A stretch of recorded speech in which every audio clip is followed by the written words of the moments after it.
Aku pernah tinggal di sebuah rumah kontrakan. Rumahnya besar, bersih, dan terlalu murah. Aku tidak percaya mitos, tidak percaya pertanda. Tapi ada satu hal yang membuatku merinding sampai sekarang.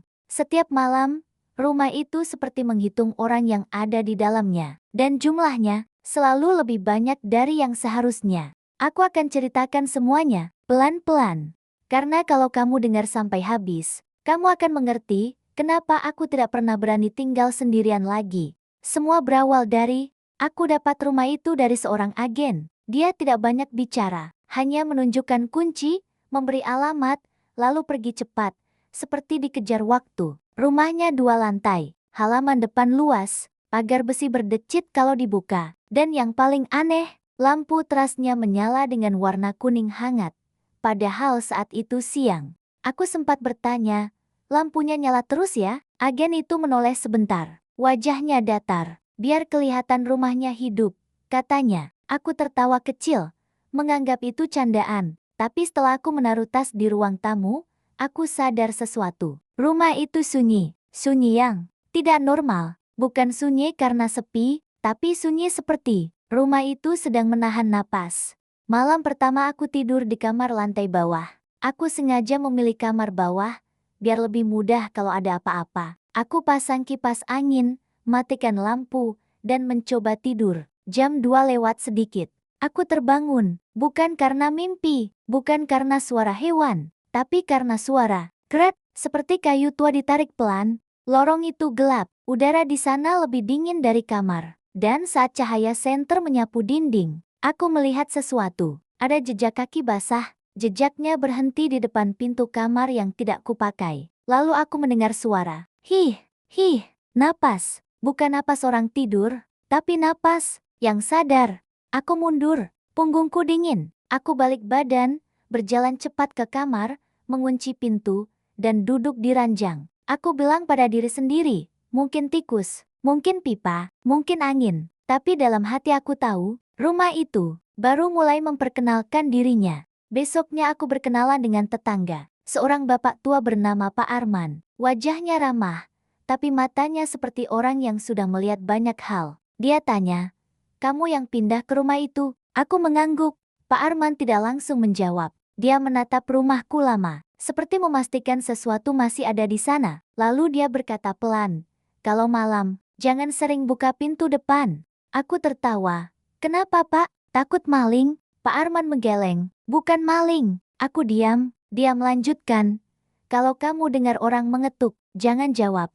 Kalau kamu dengar orang memanggil namamu, jangan sahut. Dan kalau kamu dengar langkah kaki di atas, padahal kamu sendirian, jangan naik." Aku ingin tertawa lagi, tapi wajah Pak Arman tidak sedang bercanda. Aku cuma bilang, "Iya, Pak." Malam kedua, aku mencoba menantang rasa takut itu. Aku menyalakan musik, aku menonton video sampai larut. Aku ingin membuktikan semuanya cuma sugesti. Jam 1 malam, lampu ruang tamu mati sendiri. Bukan mati listrik, karena kipas di kamar masih berputar. Aku berdiri, aku cek saklar, lampu itu menyala lagi. Aku menarik napas lega, mungkin lampunya longgar, kataku. Tapi saat aku berjalan ke dapur, aku melihat sesuatu yang membuat tenggorokanku kering. Di meja dapur, ada 3 gelas. Padahal aku hanya mengeluarkan satu. 3 gelas itu tersusun rapi. Satu di tengah, 2 di samping. Seperti disiapkan untuk bertiga. Aku mengangkat 1 gelas. Dingin, ada bekas embun, seperti baru saja diisi air. Aku menahan napas. Lalu dari lantai 2 terdengar bunyi pelan. Seperti bola jatuh dan memantul pelan. Aku menatap tangga, gelap. Aku teringat ucapan Pak Arman. Kalau dengar langkah di atas, jangan naik. Aku menelan ludah. Pelan-pelan aku mundur. Kembali ke kamar, mengunci pintu. Dan malam itu aku tidur dengan lampu menyala. Malam ketiga, aku mengajak temanku, Ria, menginap. Aku bilang pada Ria, "Aku cuma butuh temen, biar nggak sepi." Ria ketawa, "Ah, kamu kebanyakan nonton horor." Kami makan, ngobrol, lalu tidur di ruang tamu. Lampu teras tetap menyala. Jam 2 lewat sedikit. Ria menggoyang bahuku. "Sis, lu denger nggak?" Aku setengah sadar. "Apa?" Ria menunjuk lorong menuju dapur. Dari sana terdengar suara. Krek, aku merinding. Itu suara yang sama seperti malam pertama. Ria berbisik, itu langkah kaki ya? Aku tidak menjawab. Kami berdua diam. Tiba-tiba suara itu berhenti.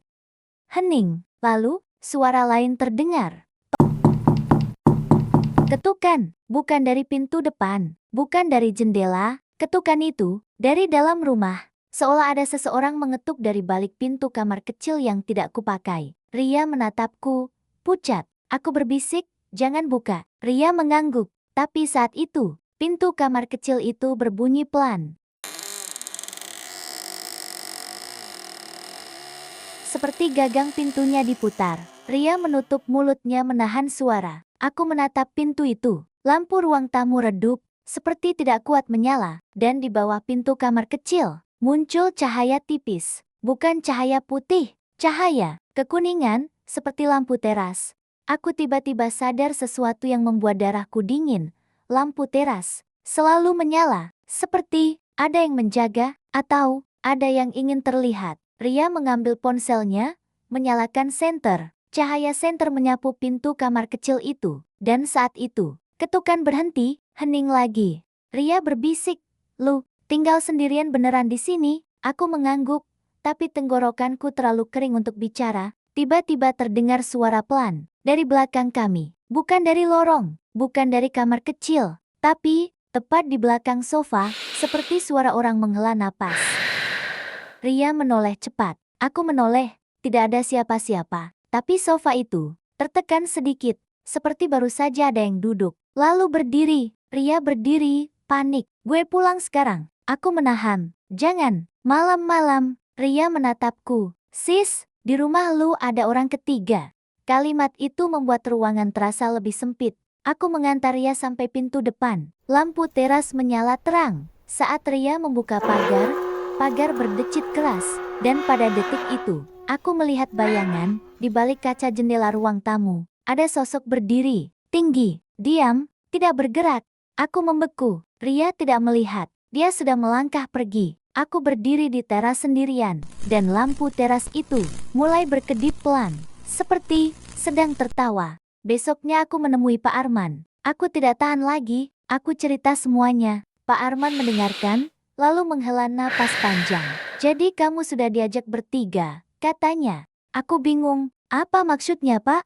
Pak Arman menatap rumah itu. "Dulu yang tinggal di situ, pasangan muda. Mereka punya anak kecil." Aku menelan ludah. Terus, Pak Arman berkata pelan, "Malam itu, rumah kebakaran kecil dari dapur. Bapaknya selamat, ibunya selamat." Aku mulai merasa tidak enak. "Anaknya?" tanyaku. Pak Arman diam lama. "Anaknya hilang, tidak ditemukan, tidak ada yang tahu. Rumahnya tidak habis terbakar, tapi anak itu seperti lenyap." Aku merasakan jantungku menghantam dada. Pak Arman menambahkan, "Sejak itu, rumah ini selalu kosong. Orang yang pindah tidak betah, karena mereka merasa selalu ada yang menambah satu." Aku pulang dengan kepala penuh. Malam itu aku memutuskan pergi. Aku tidak mau tinggal lagi. Aku bereskan barang, masukkan ke tas. Jam menunjukkan hampir 2. Tiba-tiba, dari lantai atas terdengar suara anak kecil tertawa. Bukan tawa riang, tawa yang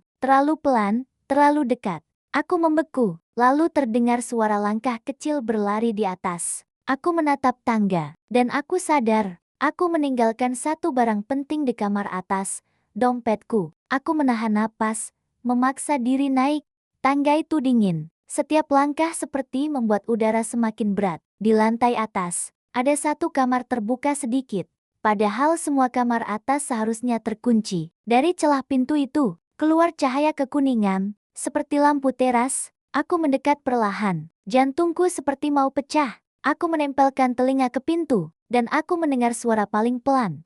"Kak, kita bertiga ya." Aku mundur cepat. Pintu itu terbuka sendiri, dan di dalam kamar itu, kosong, tidak ada perabot, tidak ada apa-apa. Tapi di tengah lantai, ada 3 pasang jejak kaki, satu besar, satu sedang, dan satu kecil, seperti kaki anak. Jejak itu basah, dan jejak kecil itu bergerak pelan mendekat ke arahku. Aku tidak menunggu lagi, aku lari turun, buka pintu depan, keluar. Lampu teras menyala terang. Aku berlari keluar pagar. tanpa menoleh. Pagi harinya aku kembali, hanya untuk mengambil barang yang tersisa. Rumah itu diam, lampu terasnya mati. Aku masuk pelan, ruang tamu kosong. Tapi di meja dapur, ada 3 gelas, tersusun rapi. Dan di gelas tengah, ada sidik jari kecil. Aku menatap gelas itu lama. Lalu aku sadar, rumah itu tidak ingin menakutiku. Rumah itu hanya ingin aku mengakui sesuatu, bahwa aku tidak pernah benar-benar sendirian. Sejak hari itu, kalau aku masuk rumah dan merasa sepi, aku selalu memastikan jumlah langkah kaki tetap 2, karena kalau jadi 3, aku tahu rumah itu sudah memilihku.